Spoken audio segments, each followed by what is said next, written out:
దేశంలోనే ప్రముఖ శైవ క్షేత్రాల్లో ఆంధ్రప్రదేశ్ నంద్యాల జిల్లా నల్లమల్లో వెలిసిన మహానంది ఒకటి. 6వ శతాబ్దానికి చెందిన ఈ ఆలయంలో అన్ని ప్రత్యేకతలే.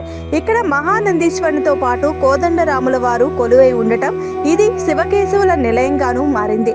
ఇక్కడ మహానందీశ్వరుడు పుట్టలో నుంచి స్వయంభూగా వెలిశాడు. శివలింగం పుట్ట ఆకారంలో కనిపిస్తుంది. అంతేకాకుండా స్వయంభూవైన శ్రీ మహానందీశ్వరుని స్పృశిస్తూ వచ్చే జలం శైలధార, దివోదుని ధార, నరసింహధార, నంది తీర్థం, కైలాస తీర్థం అనే 5 దారులుగా ఇక్కడున్న రుద్రగుండం, బ్రహ్మగుండం, విష్ణుగుండం కోనేరులోకి పడుతూ ఎల్లప్పుడూ ఒకే నీటి మట్టాన్ని ఉంచుతుంది. పూర్వం కర్నూలు మండలంలోని కొంత ప్రాంతాన్ని నందనరాజు అనే పుణ్యపురుషుడు పరిపాలించేవాడు. అతను నిత్యవచుడు, పరమదయా బాసురుడు, పరమేశ్వర భక్తుడు. నిత్యం శివలింగార్చన చేయనిదే పచ్చి మంచినీరు కూడా ముట్టని పరమ నిష్ఠాపరుడు. అతను ప్రతినిత్యం గోక్షీరంతో శివాభిషేకం చేసేవారు. చిన్న గుండు సూది వేసైనా పైకి కనపడేంత స్వచ్ఛంగా ఉంటుంది జలం. మహానందీశ్వర స్వామి ఆలయానికి వస్తే గర్భగుడి చాళుక్యుల కాలం నాటి కళింగ ఆర్కిటెక్చర్ తరహాలో శిల్పకళా వైభవాన్ని కలిగి ఉంటుంది. దీన్నే మహానందీశ్వర స్వామి స్వయంగా రససిద్ధుడనే శిల్పితో నిర్మించుకున్నట్లు పురాణాలు చెబుతున్నాయి. గర్భగుడి గోపురం చుట్టూ ఉండే నంది విగ్రహాల్లో ఓ నందికి 2 తలలు ఉండటం మరో ప్రత్యేకత. మహానంది క్షేత్రంలో పాంచాహ్నిక దీక్షతో జరిగేటువంటి బ్రహ్మోత్సవ కార్యక్రమాలు నిన్న సాయంత్రం నుంచి ధ్వజారోహణతో అత్యంత వైభవంగా జరుగుతున్నది. ఈరోజు నిన్న సాయంత్రం మయూర వాహనంపై శ్రీ కామేశ్వరి మహానందీశ్వర స్వామివారి వల్ల ఉత్సవం జరిగింది. 2వ రోజు అయినటువంటి ఈ రోజున ఉదయం సూర్యప్రభా వాహనంపై స్వామివారు కొలువుదీరి ఉత్సవం జరుగుతుంది. సాయంత్రం మనకి విశేషంగా సింహవాహనంపై స్వామి అమ్మవార్లు కొలువుదీరుతారు.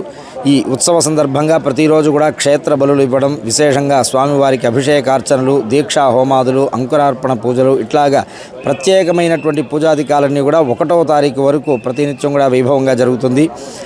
రేపు శివరాత్రి సందర్భంగా 26వ తారీఖు స్వామివారికి 4 కాలముల అర్చనలు, అట్లాగే ప్రదోష కాలంలో నందీశ్వరుడికి అర్చన అభిషేకం, రాత్రి లింగోద్భవ కాలం సందర్భంగా రాత్రి 10 గంటల నుంచి కూడా వైభవంగా స్వామివారికి మహారుద్రాభిషేకం జరుగుతుంది. అనంతరం తెల్లవారుజామున 3 గంటలకు శ్రీ కామేశ్వరి మహానందీశ్వరుల కళ్యాణ మహోత్సవం అనేటువంటిది కూడా ఆలయం బయట ఉన్నటువంటి మండపంలో అత్యంత వైభవంగా వేలాది మంది భక్తుల సమక్షంలో లోక కళ్యాణార్థమై స్వామి కళ్యాణం జరుగుతుంది. అట్లాగే 27వ తారీఖున మధ్యాహ్నం స్వామివారు పుష్పపల్లికిపై ఆశీనులై పుష్పోత్సవం జరుగుతుంది. 28వ తారీఖున రథోత్సవము, 1వ తారీఖు జరిగేటువంటి అపవృద్ధం త్రిశూల స్నానంతో ఈ యొక్క ఉత్సవాలు అనేటువంటిది పూర్తవుతుంది. కాబట్టి భక్తులందరూ కూడా విశేషంగా మహానంది క్షేత్రానికి వచ్చి ఈ యొక్క బ్రహ్మోత్సవ వైభవాన్ని ప్రత్యక్షంగా తిలకించి పరమేశ్వరుడి అనుగ్రహం పొందవలసిందిగా ప్రార్థన చేస్తున్నాం.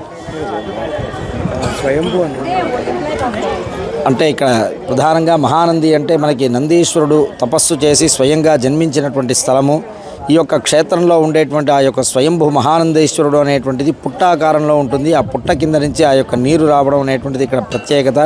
మనకి ఎక్కడో కూడా శివలింగం అనేటువంటిది పుట్టాకారంలో ఉండడం అనేటువంటిది ఉండదు, ఒక మహానంది క్షేత్రంలో ఉంటుంది. ఎందుకంటే నందీశ్వరుడు ఇక్కడ జన్మించి తపస్సు చేసి ఈశ్వరుడు వాహనంగా అయినటువంటి స్థలం కాబట్టి దాని ప్రత్యేకత అనేటువంటిది ఈ యొక్క లింగానికి చాలా ఎక్కువగా ఉంటుంది. కాబట్టి ఇటువంటి శివలింగ దర్శనం అనేటువంటిది మనకి అనంతమైనటువంటి పుణ్యఫలాల్ని కలుగజేస్తుంది. ఓం మహానందీశ్వరాయ. మహాశివరాత్రి బ్రహ్మోత్సవాల్లో భాగంగా ఈరోజు నిన్నటి నుంచి ఉత్సవాలు ప్రారంభమైనాయి. నిన్న ధ్వజారోహణతో ఈ ఉత్సవాలు ప్రారంభమైనాయి. కాబట్టి నిన్న మయూర వాహనంతో స్వామివారు గ్రామోత్సవం నిర్వహించాము. అలాగే క్యూలైన్లో ఇక్కడ ఉచిత దర్శనము వృద్ధులకు, వికలాంగులకు, అలాగే శీఘ్ర దర్శనము 3 క్యూలైన్లు కూడా ఏర్పాటు చేసినాము. అలాగే వృద్ధులకు, వికలాంగులకు కూడా సపరేట్ క్యూలైన్లు కూడా ఏర్పాటు చేసినాము. క్యూలైన్లో ఉండే భక్తులకు ఎక్కడా ఇబ్బంది కలగకుండా కూడా మంచినీరు దాదాపు 35,000 వాటర్ బాటిల్స్ కూడా దాతల ద్వారా నిల్వ చేయడం జరిగింది. అలాగే మా ఉచిత ప్రసాదము, ఉచిత మజ్జిగ భక్తులకు ఎక్కడ కూడా ఇబ్బంది కలగకుండా, అలాగే శానిటేషన్ పరంగా కూడా డిఎల్పిఓ వాళ్ళకి అప్పచెప్పాము. దాదాపుగా 150 మంది శానిటేషన్ వర్కర్స్ కూడా ఉన్నారు. అలాగే పార్కింగ్ ఏరియా కూడా 17 ఎకరాల్లో ఈ పార్కింగ్ ఏరియా కూడా సిద్ధం చేసి ఉన్నాము. నంద్యాల వైపు వచ్చేటువంటి మార్గంలో 10 ఎకరాలు, గాజులపల్లె రోడ్డు వైపు నుంచి వచ్చేటువంటి వాహనాలకు ఒక 7 ఎకరాలు, ఇలా పార్కింగ్ కూడా ఎలా ఇబ్బంది కలగకుండా చేస్తున్నాము. అలాగే వివిధ సంఘాల వాళ్ళు, కుల సంఘం వాళ్ళు కూడా అన్నదాన కార్యక్రమం నిర్వహిస్తున్నారు. కాబట్టి అలాగే మన దేవస్థానం తరపున కూడా అన్నదానం వితరణ చేస్తున్నాము.